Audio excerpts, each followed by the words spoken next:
राजस्थान के इतिहास के पन्नों में अनेक प्रेम कथाओं का वर्णन मिलता है, लेकिन आज आपको महेंद्र और मूमल की वह सच्ची कहानी सुनाने जा रहा हूं, जिसको सुनकर कई दिनों तक इस कहानी को आप भूल नहीं पाओगे। ये कहानी राजस्थान ही नहीं पूरे भारत में वर्णित प्रेम कहानियां में से सबसे अधिक प्रसिद्ध कहानी है। इस कहानी की शुरुआत होती है राजस्थान के पश्चिम क्षेत्र में बसे अमरकोट से, जो वर्तमान में पाकिस्तान में स्थित है। उस वक्त इस अमरकोट का शासक था राजकुमार महेंद्र, जो बड़ा ही पराक्रमी राजा होने के साथ दिखने में ऊंची लंबी कदकाठी का बड़ा ही सुंदर राजकुमार था, जिसके चेहरे पर सुंदरता का एक अलग ही तेज था। और इसी सुंदरता ने शायद इस कहानी को जन्म दिया, जो इतनी दुखदायक थी कि इसके बारे में लिखते वक्त शायद इतिहासकारों के भी आंसू निकले होंगे। दरअसल दोस्तों, एक दिन महेंद्र अपने बहनोई हमीर जडेजा, जो गुजरात का शासक था, उसके साथ शिकार पर जाता है। लेकिन आज महेंद्र ने ठान रखा था कि वो आज खरगोश का शिकार करेंगे, तो इस खरगोश की तलाश में महेंद्र और उसका बहनोई हमीर जडेजा निकल पड़ते हैं और जंगल में खरगोश की तलाश करते हैं। लेकिन उन्हें खरगोश नहीं मिलता है। लेकिन महेंद्र ने ठान रखा था, तो वो दोनों एक बार फिर खरगोश की तलाश में लग जाते हैं। लेकिन खरगोश अब भी नहीं मिलता है, इसलिए वो खरगोश की तलाश करते करते अपने क्षेत्र से बहुत दूर निकल जाते हैं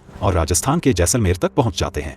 तभी अचानक महेंद्र के बहनोई हमीर की नजर पड़ती है एक खरगोश पर, और महेंद्र जैसे ही उस खरगोश का शिकार करने वाला था कि अचानक ही खरगोश वहां से भाग पड़ता है और महेंद्र और हमीर खरगोश का पीछा करते करते अब पहुंच जाते हैं राजस्थान के जैसलमेर के पास काक नदी पर, जहां पर खरगोश काक नदी में कूद जाता है और शिकार उन दोनों के हाथ से निकल जाता है। और अब महेंद्र और हमीर थक हार कर उस काक नदी के किनारे एक पेड़ के नीचे बैठ जाते हैं। और अब अंधेरा भी होने लगा था, तो अब हमीर महेंद्र से कहता है वो अपने क्षेत्र से बहुत दूर निकाल आए हैं, तो अब उन्हें यहीं पर अपने रुकने की व्यवस्था करनी पड़ेगी। तभी महेंद्र और हमीर अपने आसपास कोई ठहरने की जगह ढूंढने लगते हैं। अचानक ही उन्हें नदी की दूसरी ओर एक खूबसूरत महल दिखाई देता है और अब वो दोनों नदी पार कर उस महल तक पहुंचते हैं, जहां उन्हें पता चलता है कि महल और किसी का नहीं बल्कि लोद्रवा की राजकुमारी मूमल का है, जिसकी खूबसूरती की चर्चा दूर दूर तक के क्षेत्र में फैली थी। वो इस महल के पास पहुंचते हैं तो देखते हैं कि महल गुलाब के फूलों से सजा पड़ा था। भव्य इमारत, चारों तरफ पहरेदार, आसपास सेवक सेविकाएं खड़ी है और इस महल के चारों तरफ रौनक छाई हुई है। इसके बाद महेंद्र महल के सेवकों को अपना परिचय देता है और बताता है कि वह अमरकोट का राजकुमार महेंद्र है और ये गुजरात के शासक हमीर जडेजा है। हम शिकार के लिए आए थे, लेकिन रास्ता भटक गए हैं और अब हम आपके यहाँ रुक कर खानपान और विश्राम करना चाहते हैं। अब इसके बाद पहरेदार उन्हें महल के अंदर ले जाते हैं और उनका खूब सत्कार किया जाता है। उनकी विश्राम की और खानपान की व्यवस्था की जाती है। अब महेंद्र और हमीर भोजन करने के पश्चात वहां से अमरकोट रवाना होने की तैयारी करते हैं। लेकिन जैसे ही वो जाने लगते हैं तो एक सेवक राजकुमारी का संदेश लेकर उनके पास पहुंचता है और कहता है कि राजकुमारी मूमल आपसे मिलना चाहती है, लेकिन एक साथ नहीं, अलग अलग। तो अब राजकुमार महेंद्र अपने बहनोई हमीर से कहता है कि आप बड़े हो तो राजकुमारी से मिलने पहले आप जाइए। अब हमीर राजकुमारी से मिलने के लिए उस कक्ष की ओर जाने लगता है जिस कक्ष में मूमल रहती है। लेकिन हमीर उस कक्ष में जाने वाले गलियारे में प्रवेश करता है तो वह देखता है कि सामने उसके रास्ते पर बाघ, शेर और मगरमच्छ जैसे अनेक खतरनाक जानवर थे। और ये देखते ही हमीर तुरंत ही वापस मुड़ जाता है और आकर महेंद्र को बताता है कि यह कैसी विचित्र महिला है जिसने अपनी पहरेदार के रूप में खतरनाक जानवरों को रखा है। यह सुनते ही तुरंत महेंद्र कहता है कि मैं जाऊंगा उस राजकुमारी से मिलने जिसने अपनी सुरक्षा के लिए इन खतरनाक जानवरों को रखा हुआ है। और इतना कहकर महेंद्र हाथ में तलवार लिए राजकुमारी मूमल के कक्ष की ओर जाने लगता है। और वह जैसे ही कक्ष के पास पहुंचा तो सामने एक शेर को देखता है और अपनी तलवार से उस शेर की गर्दन धड़ से अलग कर देता है। और गर्दन अलग होते ही महेंद्र को पता चलता है कि यह सब असली नहीं बल्कि मौम के हैं,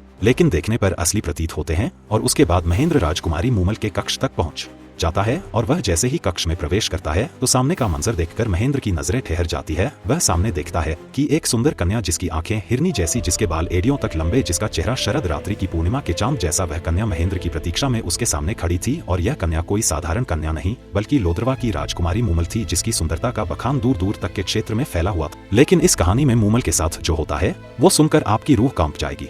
इसके बाद उस कक्ष में खड़े महेंद्र की नजरें मूमल से नहीं हट रही थी।